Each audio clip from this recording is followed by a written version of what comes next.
नमस्ते दोस्तों, स्वागत है आपका पीआरबी कलेक्शन पर। और आज का वीडियो एकदम स्पेशल है क्योंकि हम लेकर आए हैं शुभ दिवाली रंगोली डिजाइन्स। दोस्तों, दिवाली के त्योहार की पहचान सिर्फ दियों और मिठाइयों से ही नहीं होती बल्कि घर के आंगन में बनी रंगोली से होती है, जो हर घर को सुख, समृद्धि और पॉजिटिविटी से भर देती है। इस वीडियो में आप देखने वाले हैं एक से बढ़कर एक शुभ और क्रिएटिव रंगोली डिजाइन्स, जो ना सिर्फ सुंदर हैं बल्कि दिवाली के फेस्टिव वाइब्स को और भी जिंदा कर देंगे। दोस्तों, रंगोली बनाना हमारे इंडियन ट्रेडिशन का एक खूबसूरत हिस्सा है। हर डिजाइन के अंदर होती है एक अलग स्टोरी, चाहे वो गणेश जी, लक्ष्मी जी या शुभ लव के सिंबल से जुड़ी हो। आज के वीडियो में आपको मिलेंगे कुछ सिंपल और इजी रंगोली आइडियाज जो बिगिनर्स के लिए परफेक्ट हैं, और कुछ थोड़े डिटेल और कलरफुल डिजाइन जो आपके घर के एंट्रेंस को एकदम फेस्टिव लुक दे देंगे। चाहे आप कलर से रंगोली बना रहे हो या फूल और दियों से, ये डिजाइन्स हर कॉर्नर को रोशन कर देंगे। और सबसे खास बात, इन रंगोलियों के डिजाइन्स में ट्रेडिशन और क्रिएटिविटी दोनों का परफेक्ट मिक्स मिलेगा।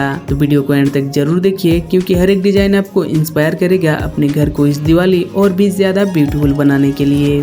तो दोस्तों, इस वीडियो में आगे आपको ऐसे ही बहुत सारे शुभ दिवाली रंगोली डिजाइन्स देखने को मिलने वाले हैं। आप इन आइडियाज को ट्राई करके अपने घर के एंट्रेंस, मंदिर या बैल्कनी को फेस्टिव ग्लो दे सकते हो। आप हमें कमेंट्स में बताएं कि आपको कौन सा रंगोली डिजाइन सबसे ज्यादा पसंद आया। और अगर आपको ये वीडियो थोड़ा सा भी पसंद आया हो तो प्लीज वीडियो को लाइक करें, अपने दोस्तों के साथ शेयर करें और सब्सक्राइब करें पीआरबी कलेक्शन को, क्योंकि हम लाते रहते हैं आपके लिए ऐसे ही ब्यूटीफुल और क्रिएटिव फेस्टिवल आइडियाज। तो चैनल पर बने रहें और वीडियो को एंड तक देखते रहें।